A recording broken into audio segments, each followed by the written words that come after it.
Hi, I'm Tom. It's January 2011 here in Wisconsin. Cycling season has pretty much come to a stop because of the winter, so I figured I'd take the time to put together this video I call my Doug Fattic Time Machine. And in a minute you'll see why. But first I want to show you why I'm into cycling and why this leads to Doug Fattic. So this is what we do here in Wisconsin during the winter. We rebuild and build bikes. This will be my latest build out. I'm doing the Trek Madone 6.9 SSL. That's getting built out for this upcoming season, along with the SRAM Red Limited group. So I'm excited about that. Another bike I had here, kind of as a standby, as a spare for whoever wants to ride it. That will probably go on auction in a bit. And then my workhorse of a bike is the Castrol Evoque carbon fiber, latest and greatest technology as of probably 5 years ago. I've got maybe 19,000 miles logged on that. That bike will probably eventually end up on the auction block as well at some point because I've got the new ride coming on. But in spite of all the geeky latest greatest technology of bikes, probably my prized possession is this beauty right here. This would be a Doug Fattic custom racing bike circa 1984.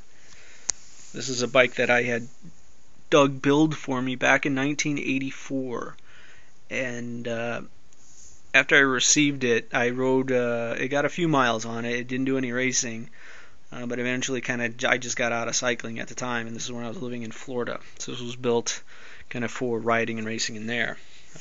But like I said, I rode it for quite a bit, but eventually got out of the sport, and then the bike essentially sat motionless for, I would say probably 20 years, and I got back into cycling, I would say 5-6 years ago, and didn't ride this bike. Actually got a new bike at the time, or new used, current technology at that time, and really got into those bikes. And this bike again just kind of stayed dormant in the basement. I'd clean it off every once in a while, but just basically sat and rot.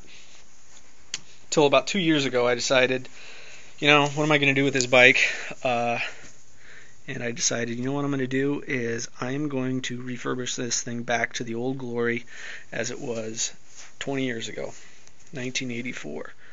So got everything cleaned up, used all the original group set that was with this. This is a Shimano 7400, so it's, I think, the original Dura-Ace group that came out. It was the latest and greatest technology at the time, and I still have that exact same, all the same components, everything.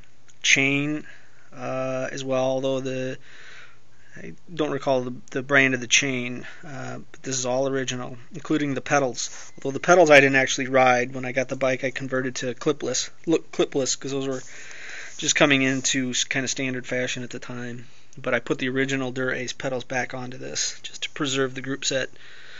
Everything here is all original, including the stainless steel braided cables, which you don't see those anymore. It's a 6-speed cassette. It's geared for flatlands. I can't find a freewheel that I could use here in Wisconsin. Just too many hills for that. Plus, I don't want to ride the bike anyway because I want to preserve. This basically is now in preservation mode. Rims are tubular Mavic GP4s, kind of the standard back then.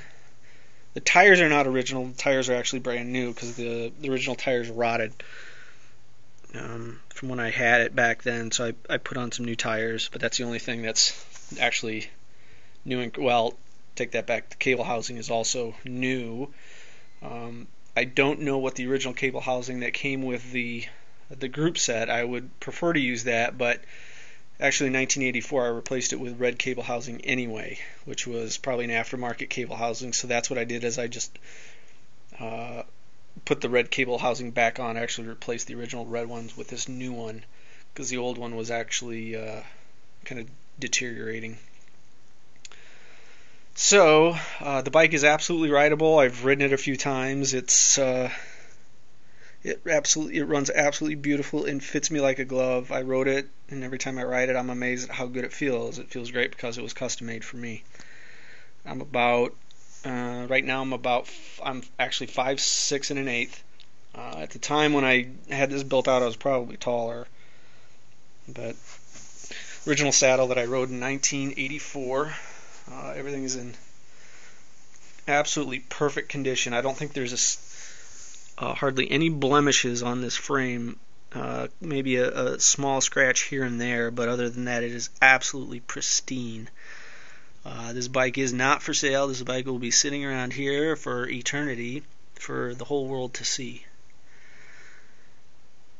So, I just thought that for those that are going through some of the frame building classes or just interested in some of the work that Doug has done, this would be a really cool example of workmanship and quality of bike that has been around with Doug for a long time.